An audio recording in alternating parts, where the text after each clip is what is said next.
Well, who's on first? Yes. I mean the fellow's name. Yes. I mean the guy playing first. Who? The fellow playing first. Who? The first baseman. Who? The guy playing first. Who is on first?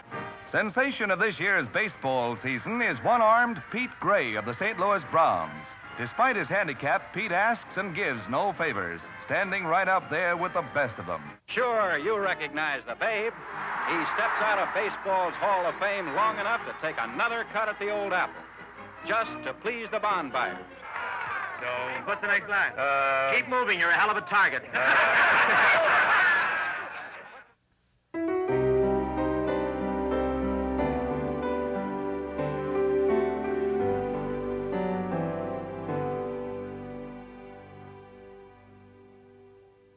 Anyone who doubts that Americans endorsed World War II wholeheartedly need only look at the entertainers. Many enlisted. Those who stayed home went into volunteer work. Visibly and vocally supporting the war effort was also a good career move, of course. It was a popular war. But it's hard to be cynical about anybody's sincerity while watching those old films of Hollywood and Broadway stars mingling with unknown soldiers, sailors, and Marines from Main Street on their way to the war. If you've ever been to Hollywood, one thing you're sure to remember is this converted barn in the heart of the city. Here, under the leadership of Betty Davis and John Garfield, all the guilds and unions in Hollywood have collaborated in creating and maintaining the Hollywood Canteen. More than 1 million servicemen of the United Nations have been entertained here by almost everybody in motion pictures. Most of its earlier guests are scattered all over the world by now. In the South Pacific, the Aleutians, the Middle East, ETO, Italy, well, let it go at all around the world. And to them, here's a message from one of the canteen's favorites, Miss Dinah Shore. Hello, fellas. We had some guests of honor here the other night, convalescent men from an Army hospital. And they seemed so darn glad to see the canteen again that we thought maybe you'd like to take a look. Especially you fellas who are so far away from home. So let's look around. You be our honored guest tonight. Okay? You're greeted at the door by Lana Turner, Deanna Durbin, and Marlena Dietrich. And you grab yourself a partner for some music by Xavier Kruger.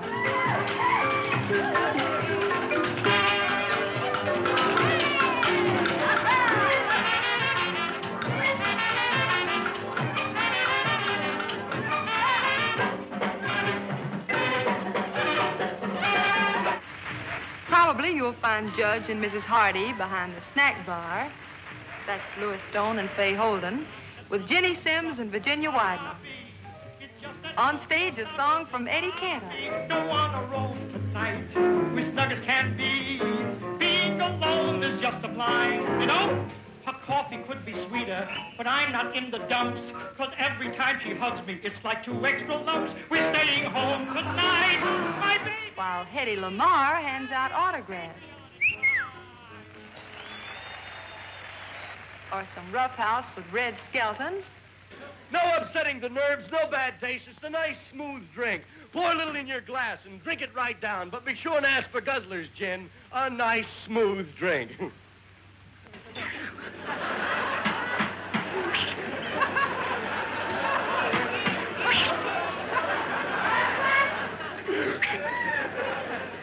Good. Guzzler's gin, babe. Drink a little after dinner. Drink some before, you won't have to eat any dinner. Or more Roughhouse with Jimmy Durante.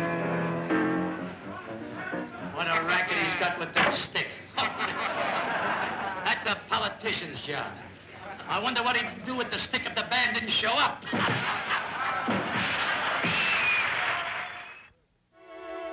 Few Americans in the 40s ever expected to meet a movie star, much less dance with one.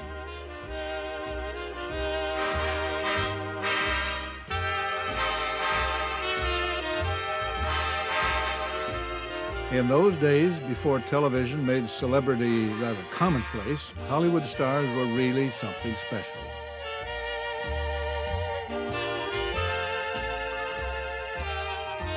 The stars lived far from Main Street in their own distant, glamorous world, yet here they were, night after night, not on the silver screen, but in person,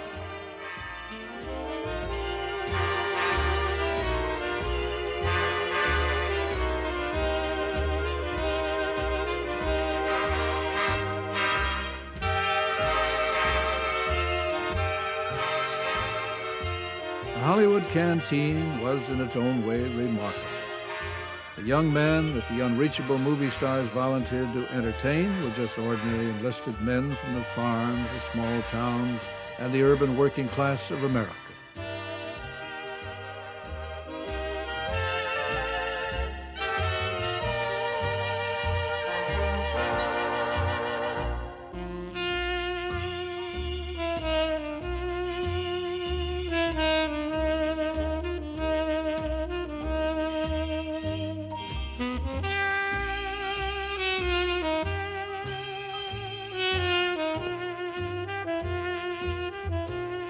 For most GIs, a visit to the Hollywood Canteen or to the Stage Door Canteen in New York was a once-in-a-lifetime experience.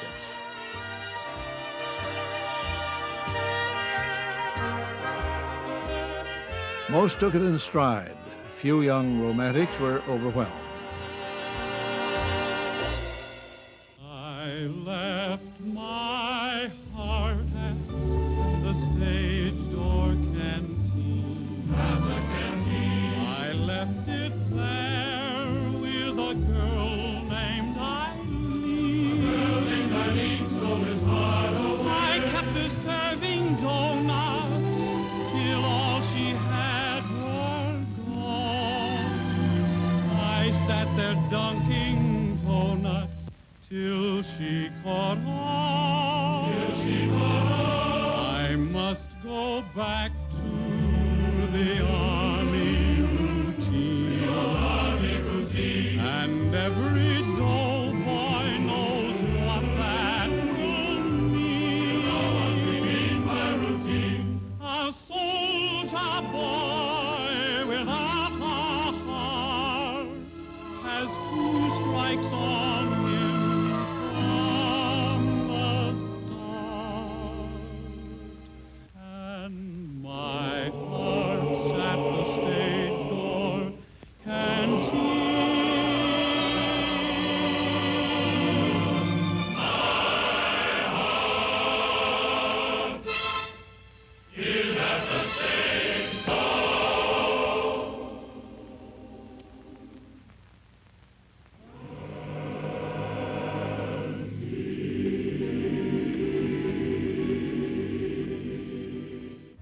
The Stage Door Canteen was just one of hundreds of canteens and service clubs all across the country, staffed by thousands of volunteers. A lonely GI could get a donut and a cup of coffee, have a button sewn on his jacket, meet some nice young women from the local community.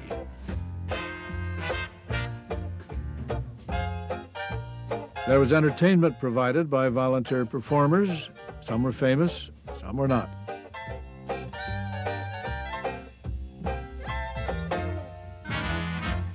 Young women who worked at Macy's department store volunteered to serve, on a moment's notice, as hostesses at well-chaperoned parties for servicemen passing through New York.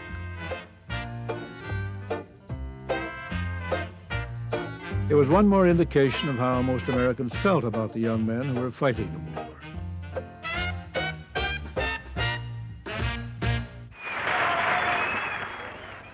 Fellas, many people from Hollywood are visiting the men at the fronts, but it isn't possible for all of us to get over there at once. So tonight I'd like to dedicate a song to some men who are fighting and sweating this war the hard way. The men of the China, Burma, India Theater of Operations. Here's some special lyrics to one of your favorite melodies. I'm singing this straight to you guys of CBI. Night and day we think of you, all you mighty men who serve the red, white, and blue, whether near to us or far, please believe no matter where you are, we think of you night and day, day and night. Surely you know that this feeling for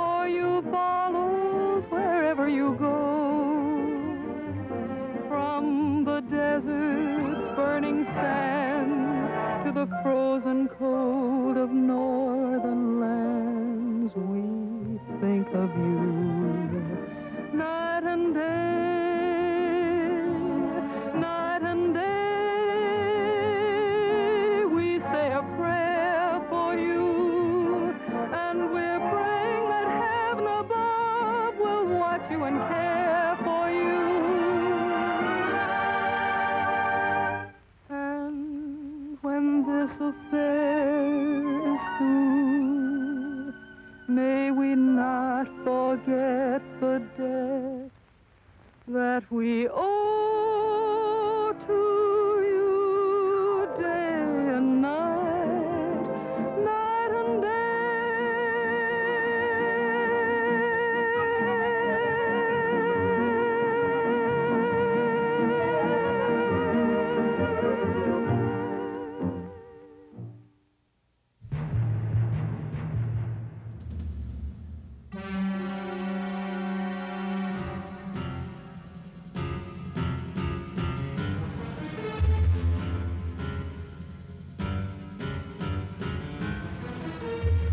Americans now had a new hero, the civilian conscript, the common man gone to war.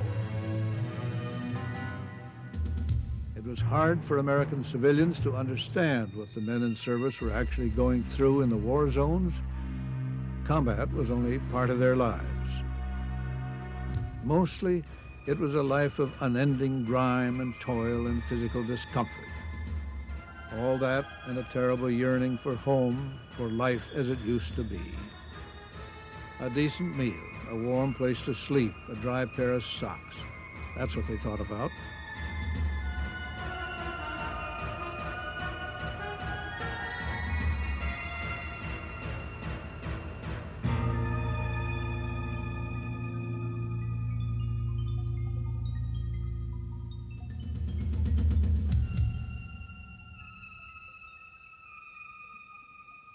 Most days, home was farther away than any map could measure.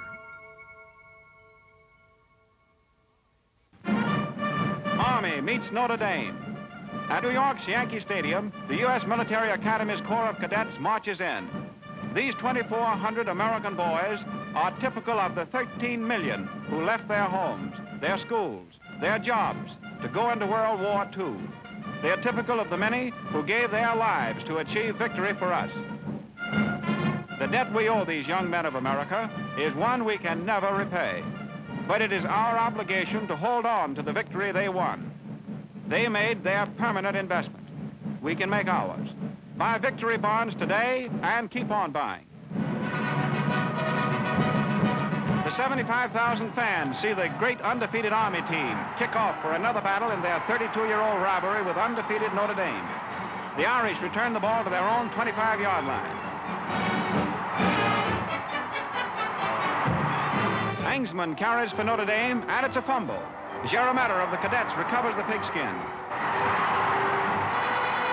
West Point's Doc Blanchard smashes through.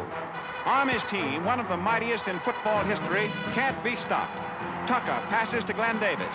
5 enemy tacklers are between Davis and the Notre Dame goal line. Unlike the military academy, most college teams were strapped for manpower. Nevertheless, they struggled on. Again, Radaman passes. But this time, West Point's Doc Blanchard intercepts, and he's off. Army makes it 16 straight by trouncing Notre Dame 48-0. Hank Greenberg goes to bat in his last big league baseball game for a year at least. And his final hit is a home run. Now it's goodbye baseball. Greenberg, once deferred for flat feet, spurns further deferment and says he's eager for camp and regular duty without special privilege. Virtual unknowns filled the wartime ballparks. Who replaced Hank Greenberg at first base? Well, let's see. We have who's on first, what's on second, I don't know's on third. That's what I want to find out. And then I say who's on first, what's on second, I don't know's on third. Yeah, you know the fellow's names? Yes. Well, who's on first? Yes. I mean the fellow's name. Yes. I mean the guy playing first. Who? The fellow playing first. Who? The first baseman. Who? The guy playing first. Who is on first? Well, what are you asking me for? I'm not asking you. I'm telling you. Who is on first? I'm asking you who's on first. That's the man's name. Well, go ahead and tell me. That's the man's name. That's whose name? Yes. Well, go ahead and tell me. Who? The guy on first base. Who? The fella playing first. Look, who is on Have first? you got a first baseman? Yes. Who's playing there? Yes. Sensation of this year's baseball season is one-armed Pete Gray of the St. Louis Browns. Despite his handicap, Pete asks and gives no favors, standing right up there with the best of them. He played 2 years for Memphis and came to the big leagues on his own merits. His arm was lost when he was 6, but that didn't kill his spirit nor his dreams of making the big leagues. His batting average is good, though most of his hits are singles. Even when he grounds out, he gets the plaudits of the crowd.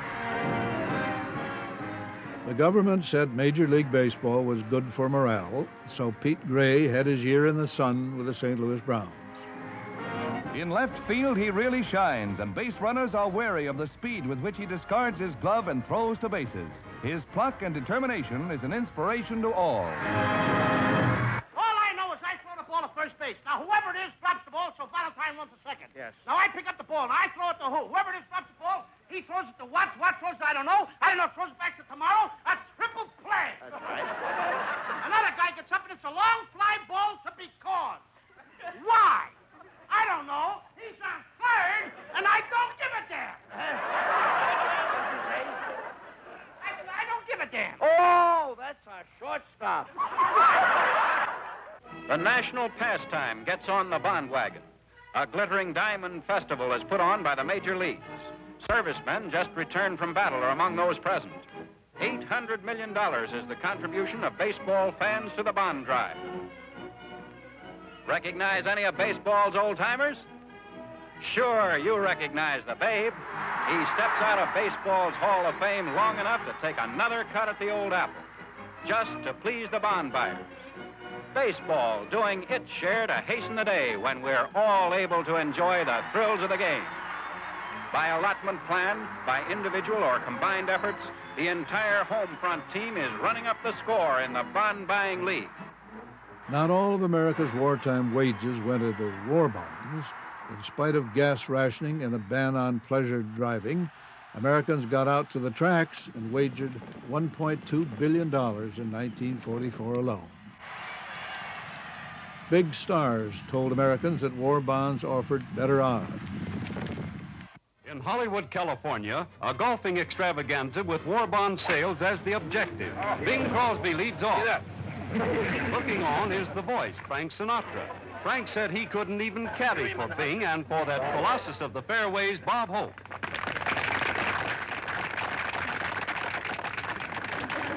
I bought more tickets than that. The match is over, and now Super War Bond salesmen say, let's all back the attack. It's an auction, with the biggest buyers of war bonds getting souvenirs. Some plain and some plenty fancy. These are the garters worn by Marlene and Dietrich. And she was thin then, wasn't she? Bing auctions a horseshoe worn by Seabiscuit. $22.50. This is really a handsome thing to have. You're getting this as a premium for a war bond for $2,250. Now war bond buyers get orchids with the voice as the pin-up boy. Girl. And we have a squeal with each orchid, ladies and gentlemen. Yeah, I'm new at this, right? Joe, you get your orchid over this way, please? Yeah. The Super War Bond special is the duet of the century from the great stage hit Oklahoma. Please, my folks, too much. Where did I get stuck? Don't laugh at Hope's jokes too much. People will say we're in love. I got enough. That's wonderful. No. What's the next line? Keep moving. You're a hell of a target. What's the next line? Don't dance all night with me till the stars fade from above. They'll say it's all right with me. People will say we're in love.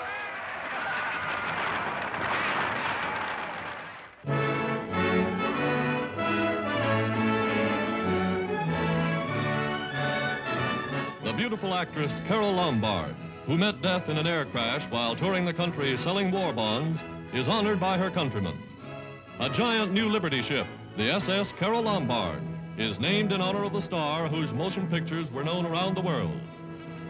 Lieutenant Commander Robert Montgomery and Miss Lombard's husband, Captain Clark Gable, are here as Irene Dunn smashes the traditional bottle against the ship's bow.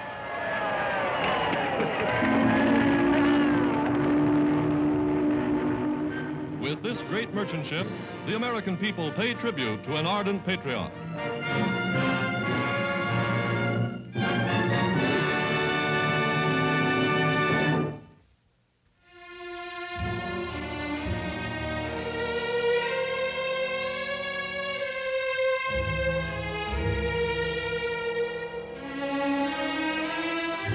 But one day the wounded began coming home from the war, and they brought reality with them.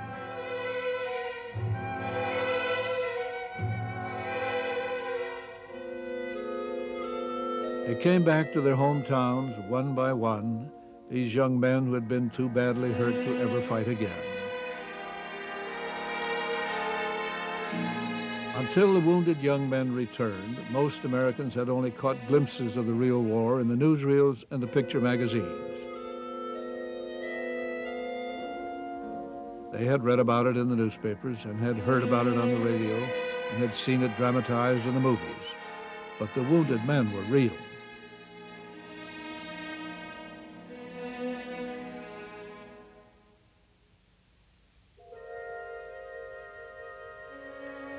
With their return, the mood of the country changed, but not its resolve to win.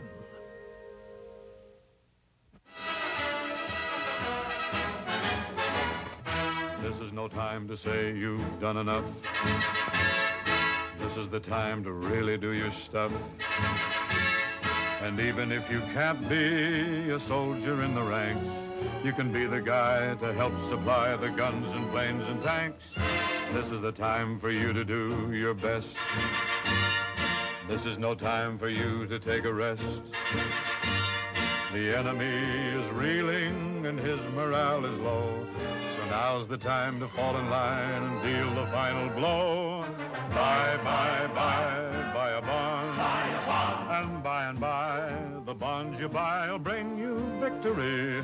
Buy, buy, buy, buy a bond. Buy a bond. And you'll be standing by the victory arch when Johnny comes marching home again. Oh, you should need no request. Buy a bond. For after all, you know that you're investing in the best till the lads come back again, back the old attack again, and buy, buy, buy.